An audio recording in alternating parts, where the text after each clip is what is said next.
Hello everyone, welcome back to my channel. কেমন আছেন সবাই? আশা করি সবাই অনেক অনেক ভালো আছেন। এখন আমাদের এখানে সকাল 9টা মতো বাজে। সকালে ওঠার পর ব্রেকফাস্ট বানিয়েছিলাম মেয়েদের জন্য, আর আমরা কফি খেয়েছি। তারপরে আমি এখন ডিশ ওয়াশার থেকে থালা বাসন বার করছি।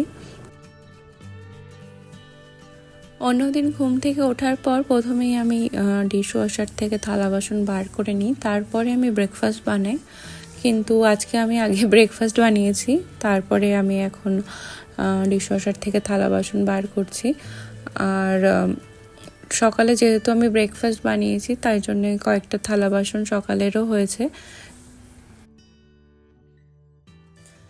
ডিশ ওয়াশার থেকে থালা বাসনগুলো আমি আগে বার করে নিচ্ছি, তারপরে আমি যেখানে যেগুলো রাখি সেগুলো আবার রেখে দেব।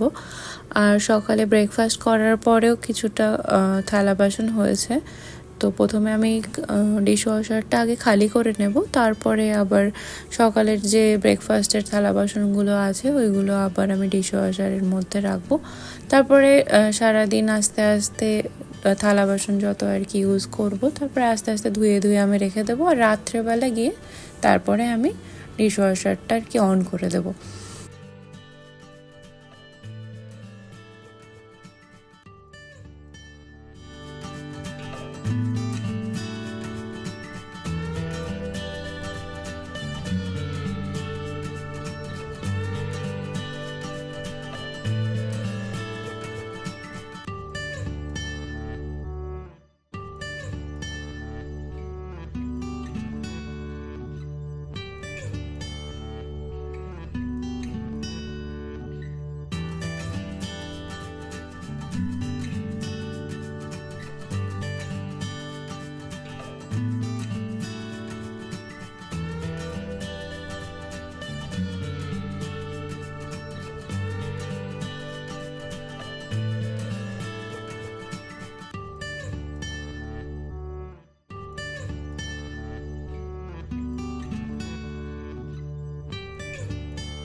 আজকে আমি সকাল সকালই রান্নাটা বসিয়ে দিচ্ছি।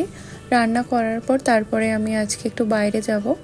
আজকে আমার ইন্ডিয়ান গ্রসারি করার কথা আছে, তো রান্না হয়ে যাওয়ার পর তারপরে আমি গ্রসারি করে নিয়ে আসবো। তাহলে কি হবে কি, লাঞ্চ টাইমের আগে আমি চলে আসব, তারপরে মেয়েদের স্নান করিয়ে তারপরে সবাইকে আমি লাঞ্চ খেতে দিতে পারবো। আমি সকালে লাঞ্চ মানে বানানোর পর তারপরে যাই ইন্ডিয়ান গ্রসারি করতে, আর না হয় আমি সন্ধ্যাবেলা যাই, মানে 6টা 6:30টার দিকে। তাহলে কি হয় কি, তারপরে এসে আমি সবাইকে ডিনার দিতে পারি। আমার এই জন্যে আরও মনে হয় কি সকাল সকাল গেলে ভালো হয়, কেন কি 11:30 12টার দিকে যখন আমি যাই তখন হাতে গুনে কয়েকজন লোকই থাকে। কিন্তু আমি যদি সন্ধ্যাবেলা যাই 6টা 6:30টার দিকে, মানে 5টার পরে যদি আমি যাই, তাহলে খুব ভিড় থাকে। আর তখন সব কিছুর জন্যে আর কি সব কিছু মানে আস্তে আস্তেই হয়, কেন কি আমি ধরো কিছু সবজি নিচ্ছি, কেউ আমার আগে আছে ও নিচ্ছে, তো ওর জন্য আমার ওয়েট করতে হয় কি হ্যাঁ ওর হয়ে গেলে তারপরে আমি নেব। আর তারপর যখন চেক আউটও করতে যেতে হয় তখনও লাইনে লাগতে হয়। তো ওই জন্যে আমার মনে হয় কি আমার জন্যে সকালে যাওয়াটাই কমফোর্টেবল। তো ওই জন্যে আমি চেষ্টা করি কি সকালে যাওয়ার, আর যদি আমি কোনো কারণে নাও যেতে পারি সকালে, তাহলে আমি সন্ধ্যাবেলা যাই। আজকে দুপুরের জন্য আমি বানাচ্ছি চিকেন আলু ঝোল আর উচ্ছে আলু ভাজা। উচ্ছে আলুটা আমি অনেকটা পেঁয়াজ দিয়ে ভাজবো, তাহলে অত তেতো ভাবটা থাকবে না। তো প্রথমে আমি চিকেনটা রান্না করার জন্য অনেকটা পেঁয়াজ কেটে নিচ্ছি। পেঁয়াজটা কাটা হয়ে যাওয়ার পর তারপরে আমি কড়াইয়ের মধ্যে সর্ষের তেল অ্যাড করেছি, আর তারপর গরম মশলা অ্যাড করে গরম মশলাটা একটু 30 সেকেন্ড মতো ভেজে নিয়ে তারপর আমি পেঁয়াজটা অ্যাড করেছি। পেঁয়াজটা একটু লাল লাল করে ভেজে নেব। যতক্ষণে পেঁয়াজটা ভাজা হচ্ছে ততক্ষণ আমি আদা রসুন বাটার জন্য আদা রসুন পরিষ্কার করে নিচ্ছি। আদা রসুনের পেস্টটাও রেডিমেড পাওয়া যায় কিনতে, তো ওটা আমি ব্যবহার করি কোনো কোনো সময় যখন আমার হাতে সময় থাকে না বা আমি অনেক কিছু রান্না করছি একসাথে তখন। কিন্তু আমি চেষ্টা করি যখন চিকেন মাটন ননভেজ আমি রান্না করছি তখন ফ্রেশ আদা রসুনটা আমি পরিষ্কার করে ওটা বেটেই ইউজ করতে। কেন কি এখানে চিকেন আগের থেকে কি হয় কি ফ্রোজেন থাকে, তো আগের থেকেই কোনো টেস্ট অত মানে বাড়ির মতো অত টেস্ট তো থাকে না, কেন কি ফ্রোজেন। তো যদি আমি ফ্রেশ আদা রসুন বাটা সব কিছু ইউজ করি তাহলে আমার মনে হয় কি টেস্টটা একটু ভালো হয়। পেঁয়াজটা একটু লাল লাল করে ভাজা হলে তারপরে আমি আদা রসুনের বাটাটা অ্যাড করব। আর এখানে আমি আদা রসুন পরিষ্কার করেছিলাম, তো ওর খোসাগুলো এখানে ছিল, ওটা আমি ডাস্টবিনে ফেলে দিলাম।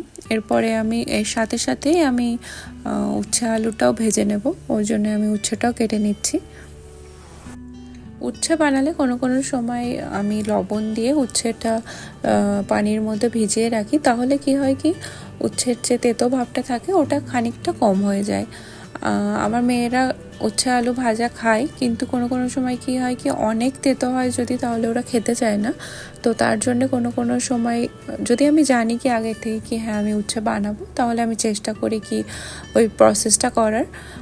কিন্তু আজকে আগের থেকে কোনো প্ল্যান ছিল না উচ্ছে আলু বানানোর, ওই জন্য আমি কেটে সরাসরি আর কি আজকে রান্না করে নেব।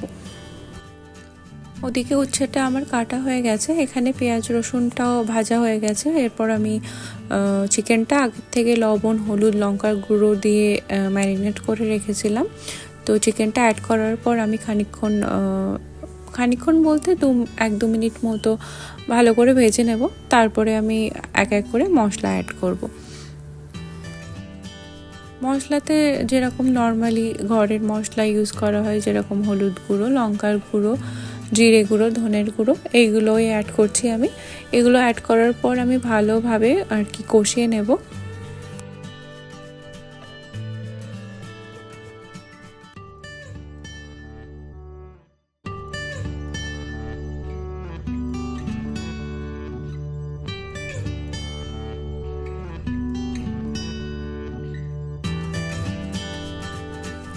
মশলাগুলো অ্যাড করার পর তারপরে আমি লবণও অ্যাড করব স্বাদ মতো, আর তারপরে আমি পানি দিয়ে আস্তে আস্তে মশলাটা কষাতে থাকবো।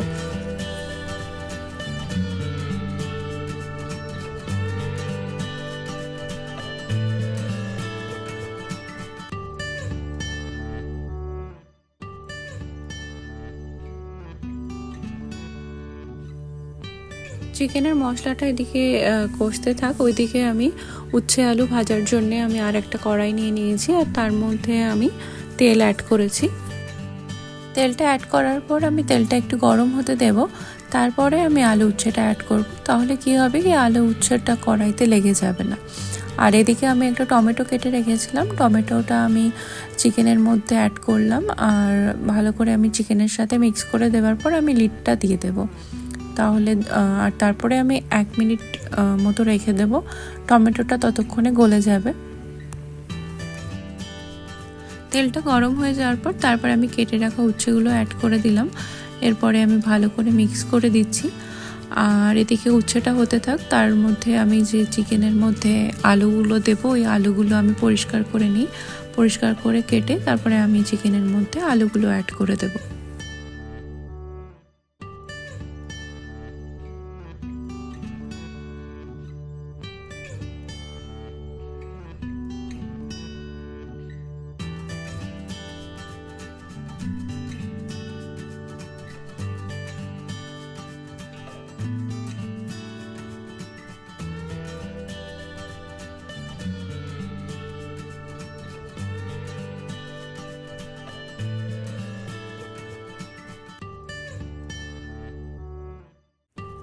এরপরে আমি যেহেতু উচ্ছে আলু ভাজা করছি, ওই জন্যে আমি উচ্ছের জন্যেও আলু কেটে নেব। এই আলুটা অর্ধেক আলুটা ভালো ছিল, আর অর্ধেক আলুটা ভেতরে কেমন কালো কালো দাগ ছিল, ওই জন্য ওইটুকু আলু আমি আর ইউজ করিনি।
আলু পেঁয়াজটা কেটে নেওয়ার পর আমি উচ্ছের মধ্যে আলু পেঁয়াজটা অ্যাড করে দেবো, আর তারপর ভালো করে মিক্স করে নেব।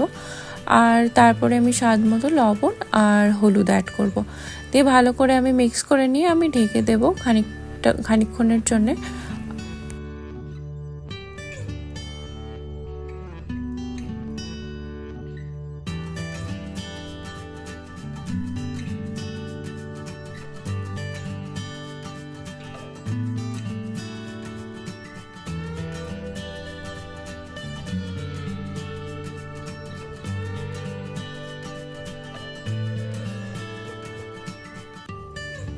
1 মিনিট পর আমি আবার লিডটা খুলে দিয়ে তারপরে কয়েকটা আমি কাঁচা লঙ্কা অ্যাড করছি।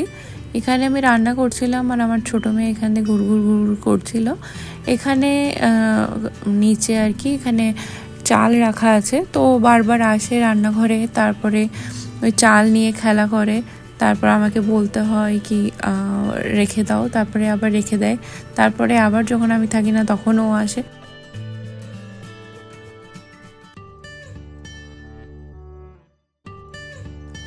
এদিকে চিকেনটাও আমি ভালোভাবে কষিয়ে নিয়েছি। তো এখানে আমি 2-3 চামচ মতো আর কি টক দই অ্যাড করছি। টক দই দেওয়ার পর তারপরে আবার আমি ভালো করে 2-3 মিনিট মতো কষিয়ে নেব।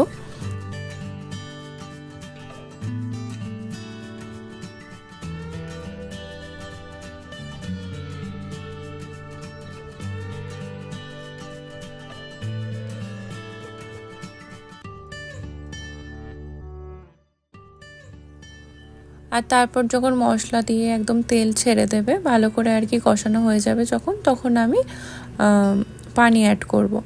আর যেহেতু আমি আলু চিকেনের ঝোল বানাচ্ছি, তাই জন্য আমি একটু পানিটা একটু বেশিই রাখছি।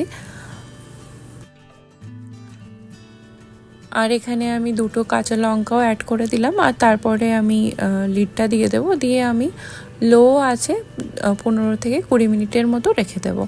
আর এদিকে উচ্ছে আলু ভাজাটাও হয়ে গেছে।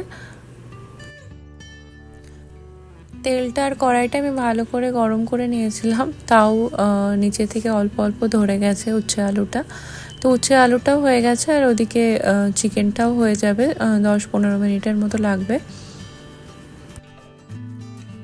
রান্না করার পর আমি রান্নাঘরটা একটু পরিষ্কার করছিলাম। এখানে নিচে ছোট ছোট জিনিস পড়েছিল, তো আমি ঝাড় দিচ্ছিলাম। এখানে আমার ছোট মেয়ে আমার পেছন পেছন ঘুরছে, ওখানে বড় মেয়েও খেলা করছিল।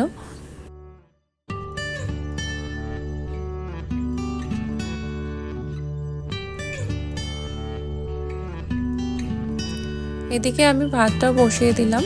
তো ভাত তরকারি সব কিছু আমার রেডি।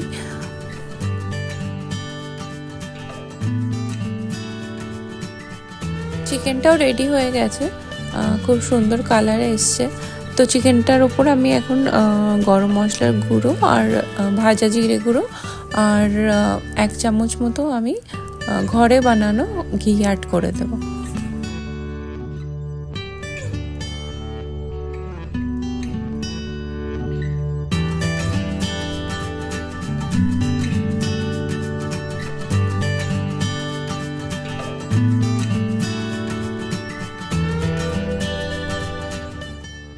গ্রসারি করার পর আমি বাড়িও চলে এসেছি।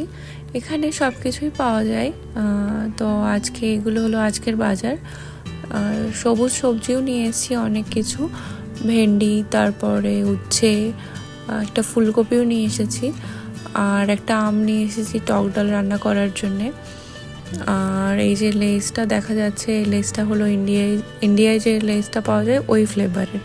এখানেও পাওয়া যায় লেস, কিন্তু এখানকার ফ্লেভার আমাদের পছন্দ, মানে আমাদের বাড়ি কারোর পছন্দ আসে না অতটা। আর তারপর আমি জিলিপি নিয়ে এসেছি। যে ইন্ডিয়ান গ্রসারিটা আছে ওই দোকানের মধ্যে আবার আর একটা মিষ্টির দোকান ওরা রেখেছে, তো ওখানে মিষ্টি তারপর জিলিপি এগুলোও পাওয়া যায়। ইন্ডিয়ান গ্রসারি করতে গেলে আমি জিলিপি নিয়ে আসি, আমার মেয়েদের খুব পছন্দ জিলিপি, মানে যেদিন আমি নিয়ে আসি মোটামুটি তারপরের দিনই শেষ হয়ে যায়। তো এই ছিল আজকের মোটামুটি ভ্লগ। আজকের ভ্লগটা আমি এখানেই শেষ করছি। যদি আপনাদের ভালো লাগে তাহলে কমেন্ট বক্সে জানাবেন। সবাই অনেক অনেক ভালো থাকবেন, আবার দেখা হবে পরের ভ্লগে।